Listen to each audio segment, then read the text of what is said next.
সুপ্রিয় দর্শক আসসালামু আলাইকুম। আমার আজকের রেসিপি আমচুর পাউডার। শুকনো আমের গুঁড়োকে মশলা বা স্বাদ বাড়ানোর ক্ষেত্রে ব্যবহার করে থাকি। চাট মশলা বা নানা রকম চটপটা খাবারে স্বাদ বৃদ্ধিতে এই আমচুর পাউডার ব্যবহার করা হয়। তাছাড়া স্ট্রোকের ঝুঁকি এড়াতে প্রতিদিন ১ চামচ আমচুর পাউডার দিয়ে শরবত বানিয়ে খেতে পারেন। আর আমচুর পাউডার বানানো খুবই সহজ। এর জন্য আমাদের লাগবে কাঁচা আম। আমগুলো টক হলে বেশি ভালো হয়। আমচুর পাউডার যার কারণে অল্পতেই হয়ে যায়। এখানে ১ কেজি আম নিয়েছি। আমের পরিমাণটা ইচ্ছে করলে বাড়িয়ে নেওয়া যাবে। প্রথমে আমের ছিলকে ছুলে নিচ্ছি। আপনারা নাইফ বা বটি দিয়েও এই কাজটা করে নিতে পারেন।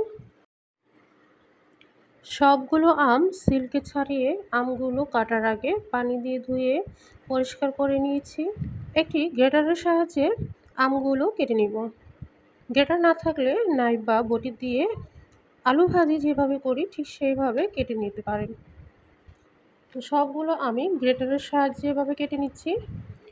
সবগুলো আম কেটে নেওয়ার পর এখানে অ্যাড করব ১ টেবিল চামচ লবণ। আর লবণটা দিলে আমগুলো সুন্দর একটি কালার আসবে আর কালচে হবে না। আর লবণটা দেওয়ার পর হাত দিয়ে ভালোভাবে মাখিয়ে নেব। মাখিয়ে নেওয়ার পর ১০ মিনিটের জন্য এক সাইড করে রেখে দিব। ফিরে আসলাম ১০ মিনিট পর। আমগুলো থেকে বেশ কিছু পানি উঠেছে আর সফট বা নরম হয়েছে।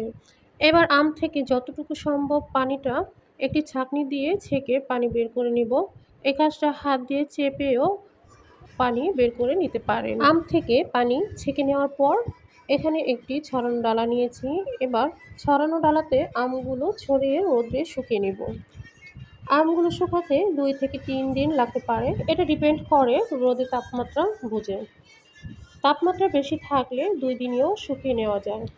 ২ দিন শুকিয়ে নেওয়ার পর আমগুলো শুকিয়ে ঠিক এরকম মুচমুচে হয়েছে। আপনাদের ক্ষেত্রে কম বা বেশি দিনও লাগতে পারে।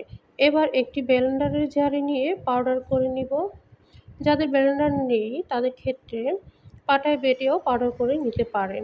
ব্লেন্ডার করে নেওয়ার পর ছাঁকনি দিয়ে ছেঁকে নিয়েছি। এবার আমচুর পাউডার খাওয়ার জন্য রেডি।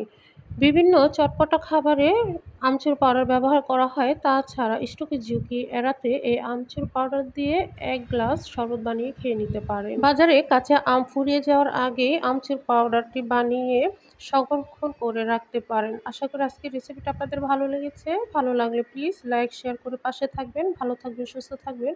আজ এই পর্যন্ত বিদায় নিচ্ছি। আল্লাহ হাফেজ। আসসালামু আলাইকুম।